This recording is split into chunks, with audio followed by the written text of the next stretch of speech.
बर'नि माहारियारि आफाद एबसुखौ गोबाव समनिफ्रायनो बर' हारिनि थाखाय हाबा मावबाय थानायजों लोगोसे बर' हारिनि हारिमुनि बिथिङावबो नोजोर बोनानै हाबा मावबाय थानायखौ नुनो मोननाय जादों।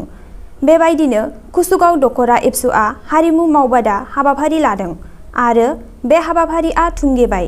कुसुगाव दख'रा एबसुनि बानजायनायाव गसाइगाव महकुमानि सिङाव थानाय 1 नं लथामारि गामिनि गेलेग्रा फोथाराव 25 मार्चनिफ्राय खुंफुंनाय हारिमु मावबादाया थुंगेबाय।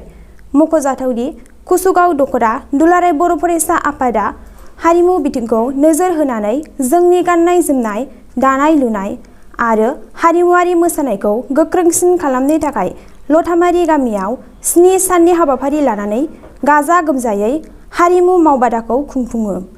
बे हाबाफारियाव ओनसोलाव थानाय गासै रायजो राजाफोरा ग्रोम ग्रोमै बाहागो लानानै हाबाफारिखौ रंगिना संगिना मेहेरगोनांसिन खालामो आरो रंजानायजों गोजोननाय फोरमायो।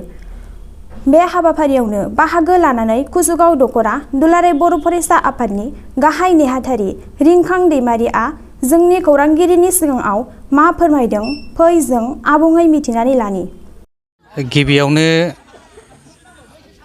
कुसुगाव दख'रा दुलाराय बर' फरायसा आफादनि जानानै दिनैनि गोथार सान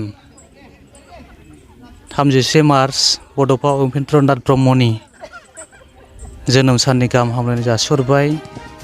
थांनाय 25 मार्चनिफ्राय जागायनानै 31 मार्च 1 नम्बर लथामारि गामिनि गेलेग्रा फोथाराव बड'फा मिशन फर सास्टेनेबल चेन्जनि मोनसे हाबाफारि हारिमु मावबादा बाव कुसुगाव दख'रा दुलाराय बर' फरायसा आफादा लानाय जादों।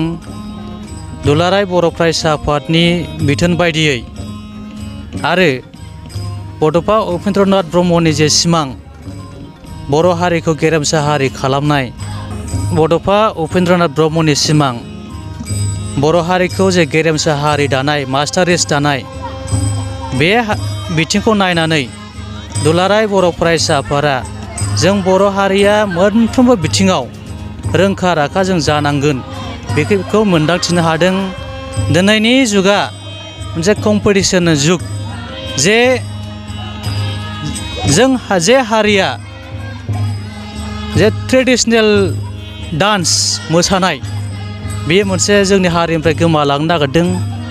बेनिखायनो जों कुसुगाव दख'रा दुलाराय बर' फरायसाफोरा जोंनि जे कुसुगाव ओनसोलाव जे गोमालांनो नागिरनाय जे हारिमु बेखौ जों बोखांफिननो आरो रायजो राजाखौ जे मिथिहोफिननो दुलाराय बर' फरायसा आफादनि बिथोन बायदि जों बे हारिमु मावबादाखौ जों खुंदों।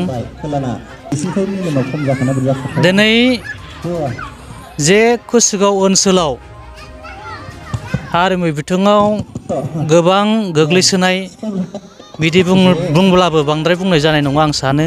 बे जोंनि ओनसोलाव जागोन जोंनि लाइमोनफोरा जे गान्जा सोबनाय, ड्राग्स जानाय आरो जे ससियेल मिडियायाव थायालासिनो जे जोंनि बर' हारिखौ जे थांना थानायाव जे हारिमुवाबो जे जोंखौ मदद खालामो, हारिमु बिथिंखौ जों अनसायनांगोन। बेनि थाखाय साफ्रोमबो बर' रायजो राजा आरो कुसुगाव ओनसोलनि आइ आफा बिदा फंबायमोनखौ जे हारिमुखौ अननो थाखाय आरो लाखिनो थाखाय कुसुगाव दख'रा दुलाराय बर' फरायसा आफादनिफ्राय खावलायहरनाय जाबाय। गोग्गो आदार जाग्रा सुबुंफोरनिसिम मोनसे गोजोनथाव खौरां। उदालगुरि जिल्लानि सिङाव थानाय मावरिया गामियाव मनाटिसा गावसुंथा हान्जानि सोद्रोमा हांमा ब्रह्म बिथाङा आसाम स्टेट रुरेल लाइभलिहुड मिशननि गेजेरजों खानस्रि हासार आरो गोबोर हासारजों दिहुनजानाय अर्गेनिक मैगं थाइगंनि गला बेखेवनाय जाबाय। गोग्गो मैगं थाइगं जाग्रा गोसो गुदुं बायग्रा सुबुंफोरा गाहायाव होनाय जानबुं नम्बराव जगाजग खालामनो हागोन। जानबुं नम्बरा जाबाय 8011748256। जानबुं नं 8011748256।